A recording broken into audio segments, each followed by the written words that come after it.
personagens históricos e lendários, quase míticos. Eles aparecem em jogos, filmes e até mesmo em séries. Esses guerreiros deixaram sua marca registrada na história. Não eram apenas cavaleiros, eles eram também monges.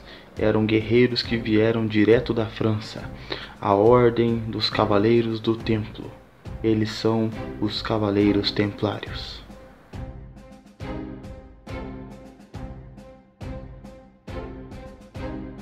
Os Cavaleiros Templários foram uma ordem que foi criada no ano de 1118, e esta ordem de guerreiros é muito retratada em alguns filmes, jogos, séries, e muitos comentam acerca dos mistérios que se levantam sobre estes personagens.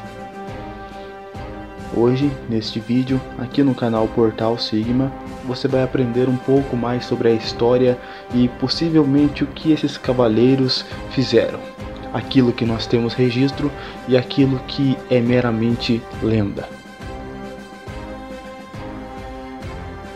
Sejam todos muito bem-vindos e aproveitem o vídeo.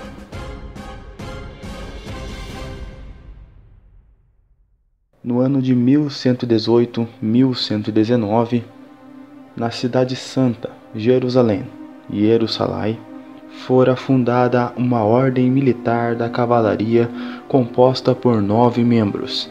Esses homens eram monges franceses e foram chamados de os pobres cavaleiros de Jesus Cristo e do Templo de Salomão, ou, como a maioria das pessoas os conhece, os Cavaleiros Templários.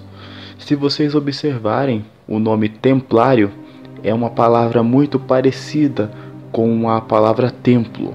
Logo, fica fácil compreender o significado dos nomes. Os Cavaleiros Templários, logo, eram cavaleiros do templo.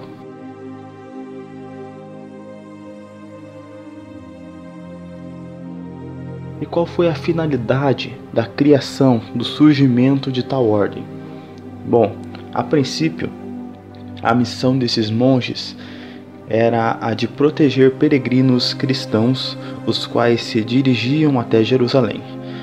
Isso porque muitos morriam ou eram assaltados quando passavam por caminhos, por trajetos que conduziriam até a cidade santa, até Jerusalém. Em um dos casos ocorridos na época, o qual teve muita repercussão, cerca de 300 pessoas foram assassinadas de uma forma muito violenta quando estavam próximas a Jericó.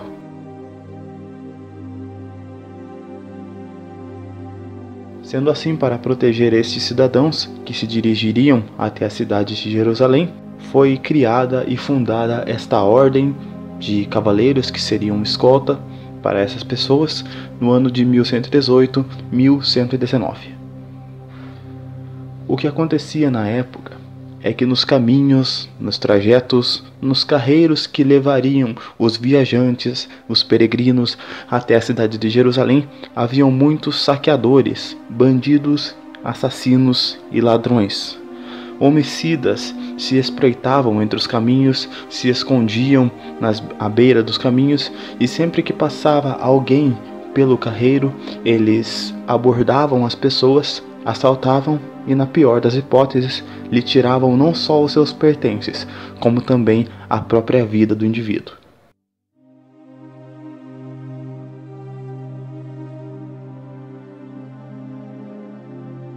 E eram muitas as pessoas que iam até a cidade de Jerusalém.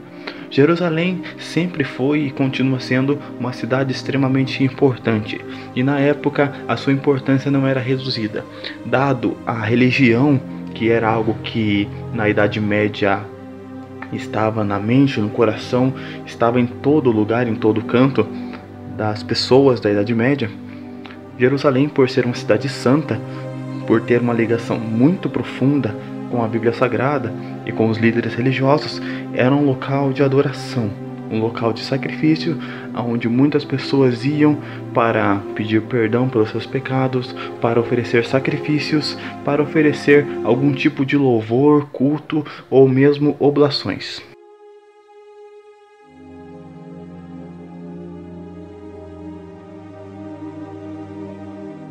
E é claro, se as pessoas estavam indo até a cidade de Jerusalém para oferecer algo, um culto, uma oferta, uma adoração, eles estavam certamente com ouro, com prata, com posses, com riquezas, com dinheiros ou mesmo com bens para que estes fossem oferecidos na cidade de Jerusalém. Sabendo disso, muitos bandidos estavam à espreita esperando pelos viajantes para tomar as suas posses, para assaltá-los.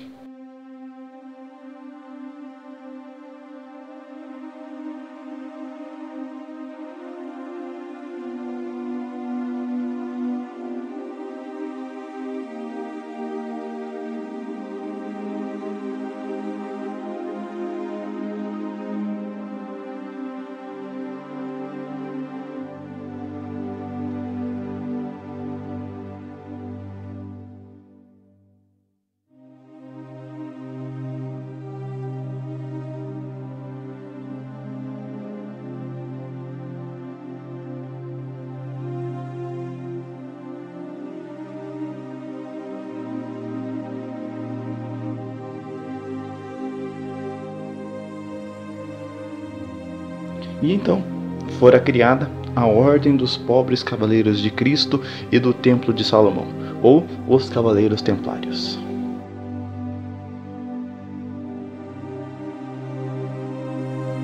Esses guerreiros teriam a missão, a princípio, de proteger esses cidadãos e permitir tanto a chegada quanto a saída deles da Cidade Santa em plena segurança. Eram 9, a princípio, os Cavaleiros Templários. Quando a ordem foi fundada, no ano de 1118, 1119, o líder desses 9 cavaleiros, ou seja, haviam 9 e um deles era um líder, e outros 8 seguiam as ordens do seu mestre, do seu líder. O líder dos 9 Cavaleiros Templários era um homem, monge francês, assim como todos os outros, chamado Hugo de Payens. Algo interessante em observar as vestimentas que eles utilizavam era que você também pode ver através de um jogo, através de jogos de RPG, onde aparecem muitas figuras da Idade Média, tanto míticas quanto personagens históricos que realmente existiram na época. É sempre interessante observar, como você também está vendo nas imagens desse vídeo, que existia uma cruz vermelha que ficava no escudo e também nas vestes dos Cavaleiros Templários. A veste dos Cavaleiros Templários, essa espécie de roupa especial de armadura, era branca e havia uma cruz vermelha. Essa cruz é algo interessante de ser observado porque, se notar e contar com atenção, você verá que existem 8 extremidades, 8 pontas nessa cruz. Alguns pesquisadores e estudiosos acerca desse tema, informam que essas pontas simbolizariam os 8 Cavaleiros Templários. E o centro da cruz, no meio daquela cruz, estaria então o 9º Cavaleiro Templário, que era então o mestre da ordem, Hugo de Payens. Como vocês podem observar, e talvez alguns até já sabiam sobre essa informação, essa cruz ela foi utilizada tanto nos escudos quanto nas vestimentas deles. Além do formato, é também interessante observar as cores. É claro que tudo trazia um significado muito importante. Logo, apenas a roupa desses cavaleiros já nos traz informações em demasia, informações muito interessantes, importantes e curiosidades também para aqueles que amam a história, em especial a história da Idade Média dos Cavaleiros Templários. A roupa deles era branca, pois o branco era um símbolo de pureza, logo simbolizava o Espírito de Deus, o Espírito Santo. E a cruz vermelha, como vocês bem sabem, o nome deles era os Pobres Cavaleiros de Cristo, ou seja, eles eram cavaleiros de Jesus Cristo. O vermelho da cruz simbolizava então o sangue que Jesus Cristo havia derramado no Calvário, na cruz, quando ele foi ali dar a sua vida em perdão dos pecados de toda a humanidade. Então este vermelho simboliza o sacrifício, o amor e o sangue de Cristo. E a cruz, logicamente, simboliza a cruz de Cristo.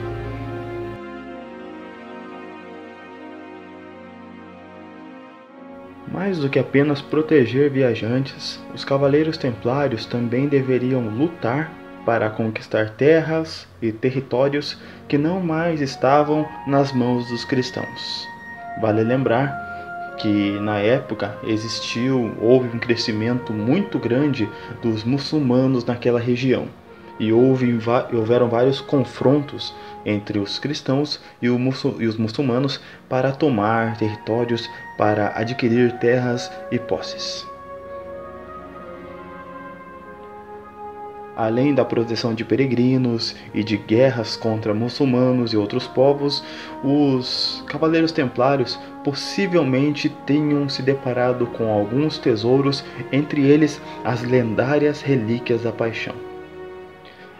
É fato, é evidente e é claro, não é impossível e talvez até não seja difícil de acreditar, de crer, que esses Cavaleiros Templários encontraram tesouros, documentos históricos, itens importantes para as elites da época, sejam elas políticas como os reis ou mesmo espirituais como o Papa e os sacerdotes.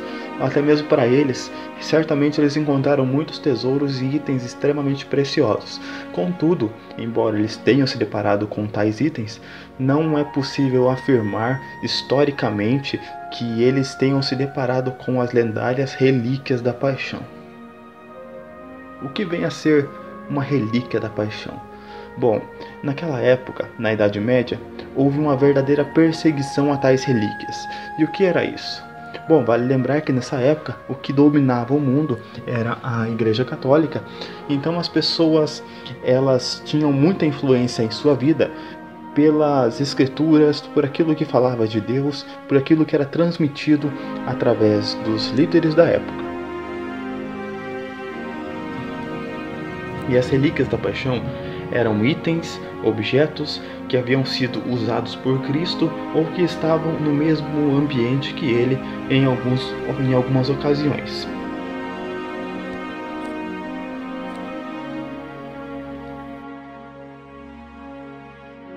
Algumas dessas relíquias, por exemplo, são pedaços de madeira da cruz onde Cristo fora crucificado, os pregos que pregaram as mãos, os pulsos e as pernas de Jesus ali na cruz, por exemplo, a lança que perfurou o lado de Jesus, a taça que ele havia usado na última ceia. Essa taça, chamada também de Santo Graal, ela é muito famosa porque existe até uma pintura sobre a última ceia, The Last Supper. Esta foi pintada, é uma obra de Leonardo da Vinci. É claro que na obra de Leonardo da Vinci, a qual pintou a obra muitos e muitos séculos após Jesus Cristo ter realizado aquela ceia, ele mudou algumas coisas. Porque se observarmos bem, os traços que Leonardo da Vinci usa para retratar Jesus com seus discípulos é totalmente diferente do que realmente estava acontecendo no primeiro século. Não só o traço das pessoas, como os utensílios e os itens utilizados durante a pintura. Afinal de contas, há séculos e séculos de diferença, e arqueologicamente os registros não batem. Não é possível encontrar tais objetos da pintura de Leonardo da Vinci sendo usados por um judeu do primeiro século, como era o caso de Jesus, Pedro, Judas e os outros que estavam ali naquele evento.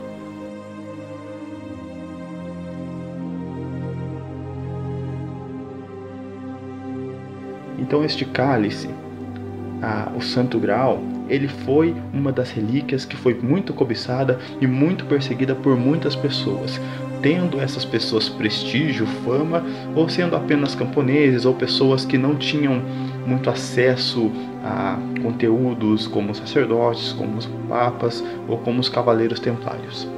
Desde as pessoas mais simples até as pessoas mais influentes da época, todos ansiavam e desejavam tais itens, os quais eram preciosíssimos.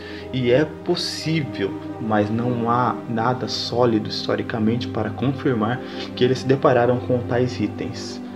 É provável, contudo, de acordo com algumas lendas, com alguns mitos, que os Cavaleiros Templários tenham encontrado tais itens.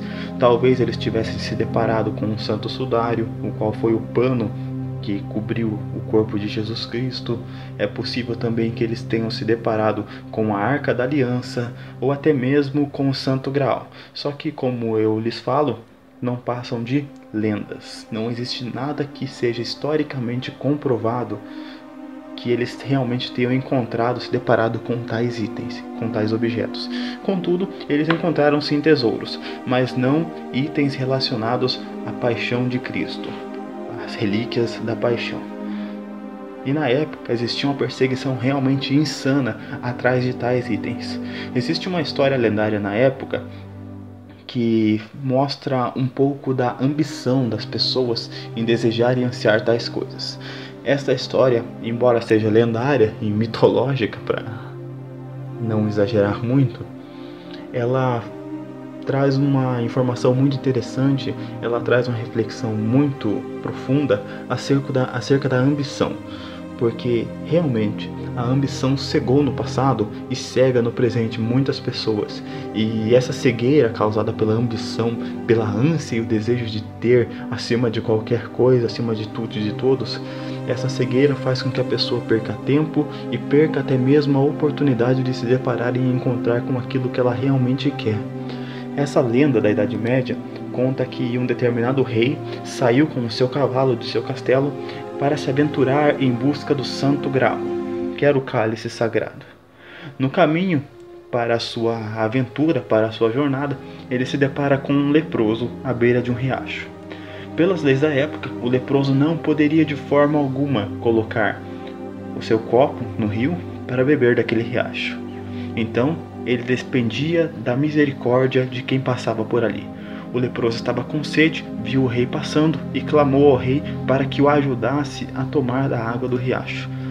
O rei, olhando para ele com um certo desprezo, disse que estava com muita pressa porque ele precisava e queria muito encontrar o Santo Graal. Então, aquele rei foi embora com seu cavalo e o leproso ficou ali padecendo de sede. Anos mais tarde, o rei retorna, não está mais com um sorriso no rosto, nem com aquela motivação em sua face. O que permeia o rosto do rei agora é uma tristeza e um desânimo completo de desesperança. Agora o rei volta e ele encontra, ali na mesma beira do mesmo riacho, aquele homem leproso, o qual não podia tocar nas águas. E ainda com sede e com a mão muito mais fraca e com o corpo muito mais debilitado pela doença e pela sede, levanta o seu copo e clama ao rei novamente, para que o mesmo tomasse da água e desse para que ele pudesse beber e assim saciar a sua sede. O rei então desce do cavalo e toma aquele copo e oferece a água àquele mendigo leproso que estava ali à beira da morte. A lenda diz que quando ele concede a água àquele leproso, o leproso se transforma no próprio Cristo e aquele copo do leproso se transforma no Santo Graal. Esta é uma história lendária que mostra que muitas pessoas são cegas pela ambição de ter e acabam não conquistando seus objetivos, não porque elas não tiveram forças para conquistá-lo, mas simplesmente porque elas ignoraram as coisas mais importantes. E como é uma história mitológica da época da Idade Média, através dessa história nós podemos observar quão realmente era dado importância para tais itens e objetos. E talvez os cavaleiros templários tenham se deparado com alguns desses itens, os quais eram um tesouro muito valioso e precioso na época. Contudo, a perseguição a essas relíquias se tornou tão insana que um teólogo chamado João Calvino certa vez afirmou que haviam tantos pedaços da cruz de Cristo por toda a Europa que, se juntássemos todos eles, poderíamos construir 2 arcas de Noé.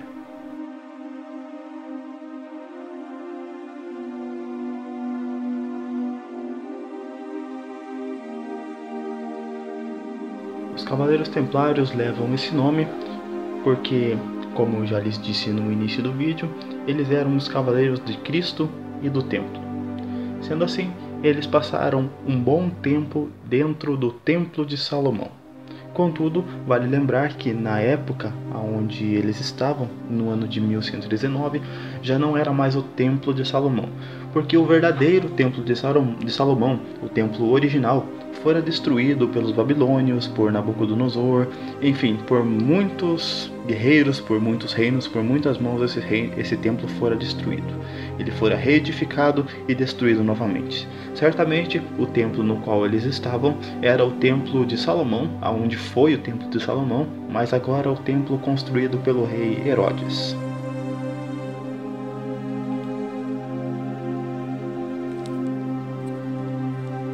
O tempo ao qual eles passaram ali dentro do templo certamente foi importante para que eles encontrassem vários itens e objetos.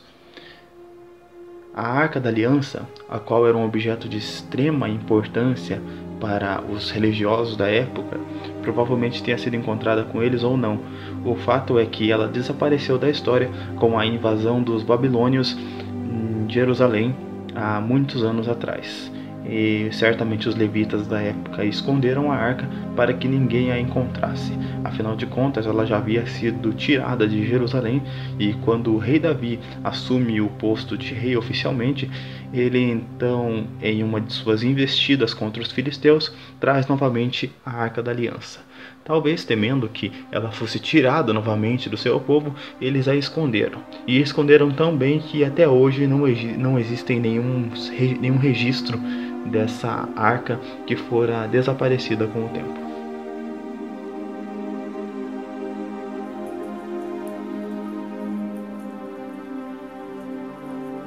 Grandes aventureiros, caçadores de tesouros, os templários também participaram de várias batalhas.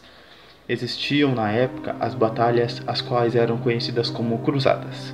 Embora o termo cruzada não era reconhecido na época, apenas mais tarde esse nome foi concedido às batalhas.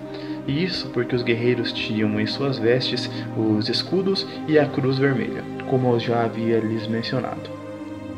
A cruzada vem de cruz. É um termo muito parecido, logo fica evidente o seu nome.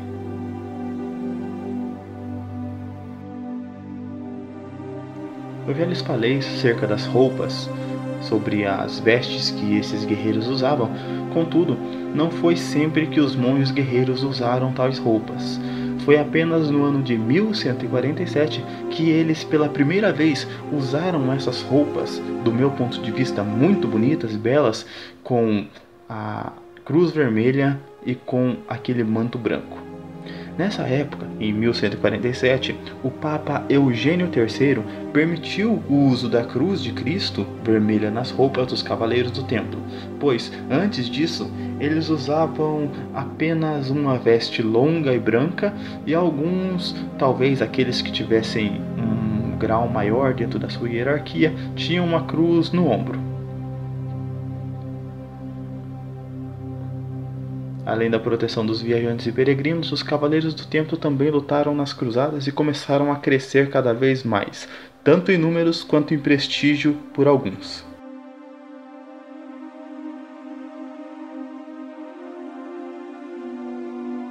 Aos corajosos cavaleiros templários que lutassem nas cruzadas em nome dos cristãos, em nome do templo, seriam concedidas incríveis honrarias, como por exemplo o perdão dos pecados. Muitos foram os que começaram a se alistar, a querer, a desejar e a ansiar entrar para este grupo de cavaleiros. Afinal de contas, eles queriam muito ter muitas honrarias, em especial o perdão dos pecados e a certeza da salvação de sua alma. Vale lembrar que nessa época a Igreja Católica dominava a vida e a mente das pessoas, e se eles concedessem o perdão e a salvação, é certo que esses guerreiros lutariam até a morte em nome do templo e para alcançar tais bênçãos. Muitos mancebos entravam para a ordem e haviam algumas práticas de iniciação as quais eram muito rígidas, pois os novos membros deveriam ser treinados como em um exército para lutar nas guerras, para matar ou então para se martirizar em nome de Cristo. De uma forma ou de outra, eles deveriam estar prontos, preparados em todo momento para que, se possível fora, dessem a sua vida no campo de batalha.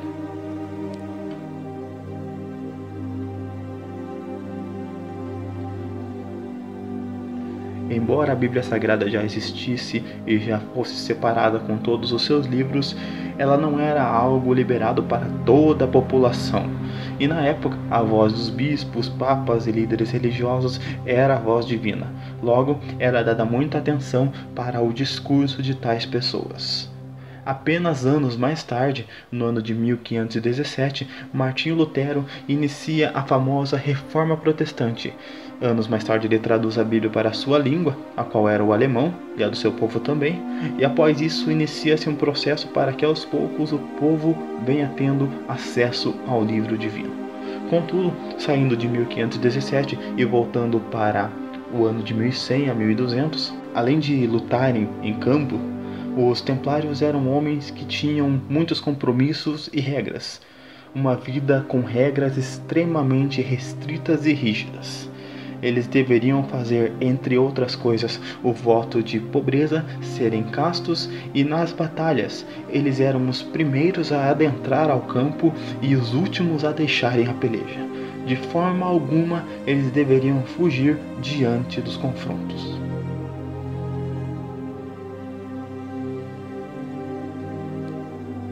Eles eram muito bem treinados para que eles não temessem, fugissem da morte, mas eles temiam realmente era morrer e não ter o perdão de seus pecados.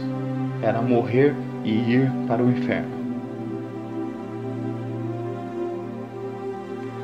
Eu particularmente penso no templário como a fusão de dois homens, um guerreiro que empunhava a espada e lutava fisicamente, e um monge, o qual era religioso, não se envolvia em guerras físicas e não se dirigia ao campo de batalha, mas ficava no templo em cultos, orações e estudos bíblicos.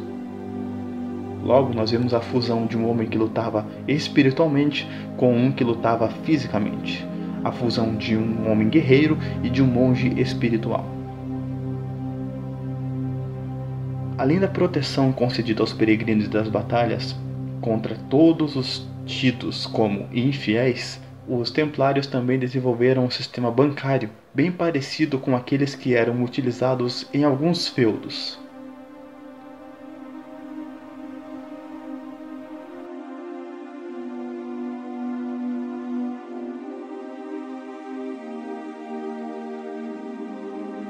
Algo muito interessante era a lealdade deles para com os seus superiores, o respeito para com a hierarquia, o respeito para com os líderes religiosos, para com o templo. Eles tinham uma reverência e um respeito tremendo para com essas coisas.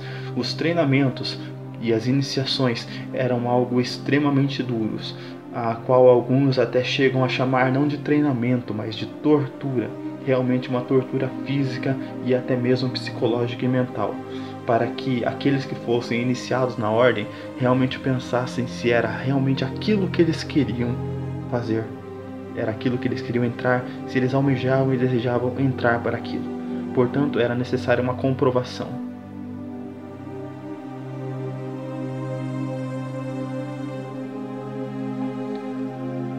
Embora fossem famosos, e até hoje o são, pois os livros de história nos relatam sobre a vida de alguns desses guerreiros, desses cavaleiros, suas batalhas, seus confrontos, seus possíveis achados e realmente as suas conquistas e tesouros, os Cavaleiros Templários, assim como muitos outros grupos e povos poderosos do passado, se depararam com a queda.